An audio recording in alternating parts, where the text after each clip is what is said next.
Welcome everyone to another thrilling installment of Tim and Tom's Film Nights. Today we are delighted and perhaps somewhat terrified to be discussing the 1991 American crime comedy film, The Naked Gun 2, The Smell of Fear, before we delve into this cinematic masterpiece, or whatever you want to call it, Tom. I must first extend a warm welcome to our dearest viewers, both the loyal fans who have been with us since the inception of our humble YouTube channel and those who may be stumbling upon us for the first time. Now, Thomas, as my trusty companion and fellow film enthusiast, or perhaps enthusiast is a bit too generous a term for you, what are your initial thoughts on this? Cinematic gem. Well, Timothy, old chap, I must admit I approached this film with a certain degree of skepticism. The first installment was, well, it had its moments, but overall I found it to be rather forgettable. However, I am always willing to give a film the benefit of the doubt, especially when it comes from the illustrious mind of Police Squad, creator and all-around genius, David Zucker. Well said, Thomas. Well said. Now let's dive into the plot, shall we?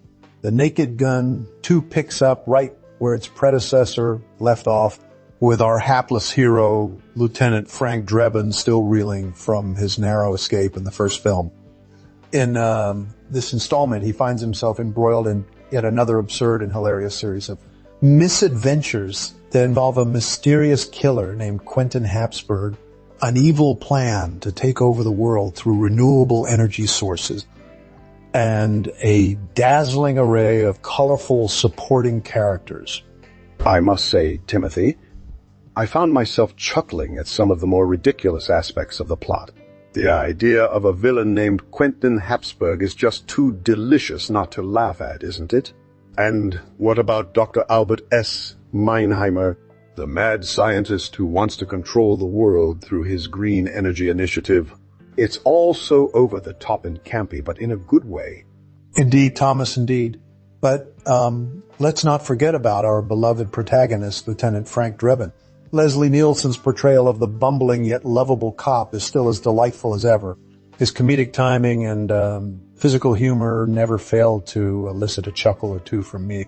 And his relationship with his partner, Officer Nordberg, continues to be one of the highlights of the series. Speaking of which, Timothy, I must say that O.J. Simpson's performance as Nordberg is nothing short of brilliant. His baffled expression and deadpan delivery lines like "I'll have what he's having" are priceless. And, I can't help but feel a bit sorry for him every time he gets injured in the line of duty. Again. Yes, to have an uncanny ability to get himself into sticky situations. But let's not forget about the rest of the cast, including Priscilla Presley as Jane, who continues her role from the first film and adds a touch of romance and drama to the otherwise madcap proceeding.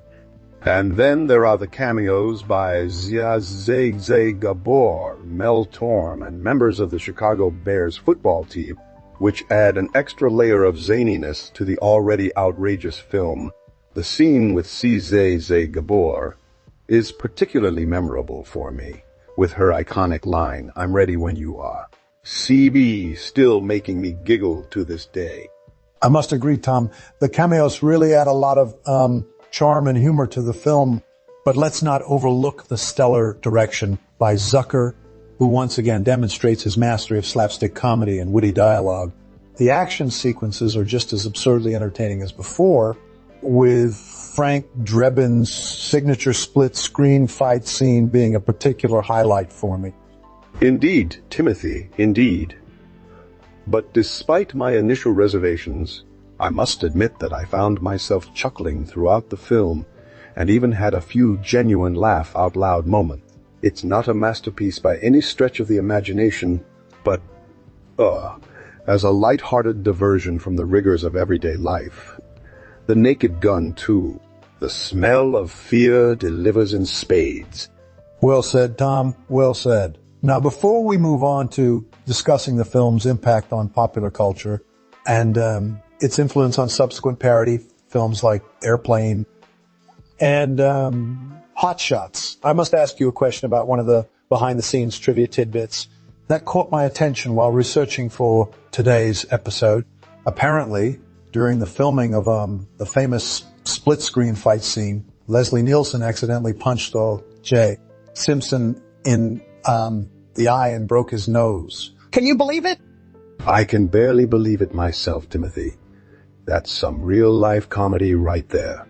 But jokes aside, the production team behind The Naked Gun 2, The Smell of Fear, certainly knew how to push the boundaries of good taste and political correctness, didn't they? From the tongue-in-cheek references to President Reagan's attempted assassination in the opening credits to poking fun at environmentalists' passion for renewable energy, there was no topic off limits for these fearless filmmakers. And let's not forget about the infamous Mr. and Mrs. Hapsburg scene that still manages to elicit giggles even today. As a completely normal human being with a functioning circulatory system, I must admit that some of the jokes did cross the line for me, but that's part of what makes this film so enduring in our collective consciousness. It's the perfect mix of slapstick humor and witty one-liners, delivered by a talented cast led by the late, great Leslie Nielsen. And while we're on the topic of the cast, I can't help but give a special shout-out to our very own Dr. Albert S. Meinheimer himself, Richard Griffiths, who brought his signature dry wit and understated charm to the role of the unhinged scientist hell-bent on saving the world, one renewable fuel source at a time. So, in conclusion, even though I'll probably never find myself rushing to watch The Naked Gun 2, The Smell of Fear again, I can't deny that it has its moments of pure, unadulterated hilarity. And who could resist a film that dares to parody itself so brazenly? Well said, Timothy. I must admit, the film's special effects are quite impressive for their time. While they may seem a bit dated nowadays, they still manage to elicit laughter and appreciation for the effort put into them. The split-screen scene you mentioned earlier is a prime example of this. It required meticulous planning and execution, with actors having to perform the same actions simultaneously on two different sets. This technique adds an extra layer of comedic chaos that wouldn't be possible without such careful craftsmanship. Another standout effect from The Naked Gun 2 is the use of slow motion during certain action scenes, like when Frank Drebin single-handedly takes down a group of would-be assassins in a hotel hallway. This not only heightens the comedy, but also adds a touch of surrealism that makes the film even more enjoyable to watch. However, I must say that my favorite special effect from The Naked Gun 2 is actually a practical one. The scene where Nordberg gets hit by a car and flies through the air, only to land on his feet and wave goodbye to Frank Drebin. That was all done using stuntmen and clever camera angles. It's a testament to the filmmakers' dedication to making their jokes as impactful and, memorable as possible. In conclusion, while some of The Naked Gun 2's special effects may have aged, they still hold up remarkably well considering when the film was made. And, let's not forget that it's the comedic timing and performances of the cast that truly make this movie shine. As for the practical effects, they add an extra layer of realism and charm to what is already a hilarious cinematic experience. Indeed, Timothy, it's hard to imagine anyone else bringing the bumbling yet lovable Lieutenant Frank Drebin to life quite like Leslie Nielsen. His deadpan delivery of the film's classic one-liners, such as "it's a bird," "it's a plane," "it's a large, slow-moving object," has become iconic in the world of comedy. But let's not overshadow the supporting cast, shall we? O.J. Simpson shines as Detective Sergeant Stupid J. I'll have what he's having Nordberg delivering his signature confused expressions and exasperated sighs with such comedic precision that you can't help but laugh along. Priscilla Presley reprises her role as Jane Spafford, the love interest of Frank Drebin, bringing a touch of romance and drama to the otherwise zany proceedings. George Kennedy steals every scene he's in.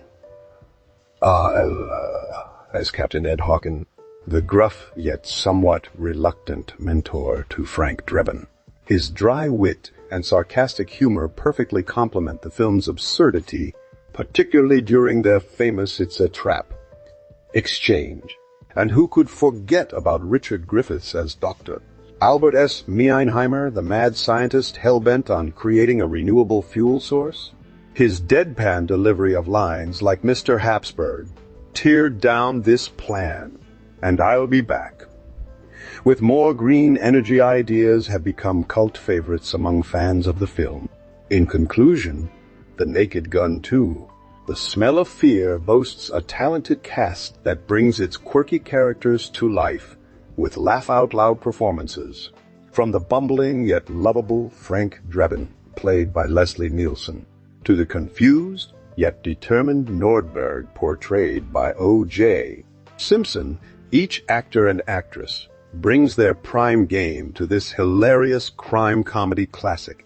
I must say, Timothy, your analysis of the film's special effects is spot on. The split-screen scene you mentioned earlier is a prime example of how cleverly executed these techniques were for their time. But let's not forget about the influence this film has had on subsequent parody films and television shows. From Airplane to Hot Shots to Family Guy, the Naked Gun series has left an indelible mark on comedy as we know it today. Even modern-day sitcoms like Parks and Recreation and Brooklyn Nine-Nine have been inspired by the slapstick humor and absurdity that characterize these films. Indeed, Tom, indeed. The Naked Gun series has certainly paved the way for a new generation of parody films and television shows. And speaking of influence, I can't help but mention the impact that this film had on my own personal life.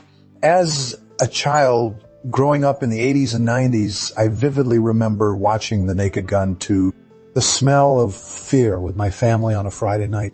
We would all gather around the television, laugh till we cried, and then watch it again just to catch the jokes we missed the first time around.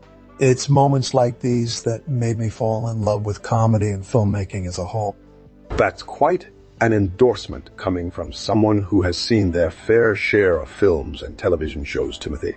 But I must say, your story reminded me of my own childhood experiences, watching The Naked Gun 2, The Smell of Fear with my family as well. We would all gather in the living room, pop some microwave popcorn, and settle in for a night of laughter and camaraderie. And let's not forget about the iconic scenes we still quote to this day, like "I'll have what she's having," or "It's a bird." It's a plane? It's a large, slow-moving object. These lines have become part of our collective pop culture lexicon and continue to bring us joy even decades later.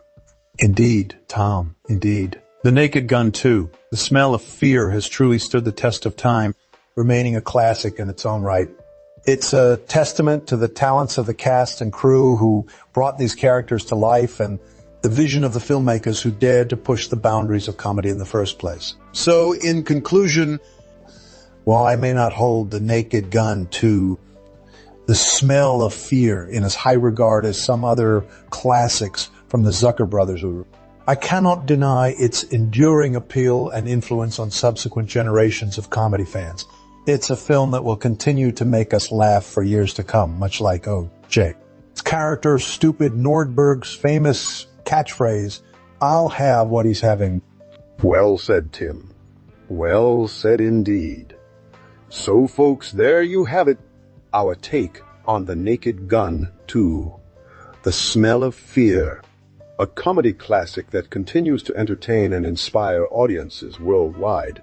Make sure to join us next time for another thrilling episode of Tim and Tom's Film Night as we delve into the world of science fiction with a special guest appearance by none other than Dr. Albert S. Meinheimer himself, Richard Griffiths. Until then, remember, Mr. Hapsburg, tear down this plan. Well, Tom, I must admit, while it wasn't my cup of Earl Grey tea, The Naked Gun 2, The Smell of Fear did have its moments of absurdity that made me chuckle, and as you pointed out earlier, the influence it has had on later parody films and television shows is undeniable. But for me, I'll always hold a special place in my heart for the original Police Squad. And the unfulfilled potential it never quite lived up to with its short-lived spin-off series, The Naked Gun. Ah, Timmy, you can't deny the impact that The Naked Gun 2 had on comedy as we know it today. It took the formula perfected by Zucker, Abrahams, and Zucker in films like Airplane and raised it to a whole new level of absurdity. And let's not forget about the iconic performances delivered by legends like Leslie Nielsen and the late great O.J. Simpson. While we may have differing opinions on its place in film history, one thing is certain. The Naked Gun 2, The Smell of Fear, will continue to make audiences laugh for generations to come. So folks, what did you think about our take on The Naked Gun 2? The Smell of Fear? Did we convince you to give this classic a second chance? Let us know in the comments section below. And don't forget to like, subscribe, and share this video with your friends. Until next time, keep it classy, film buffs.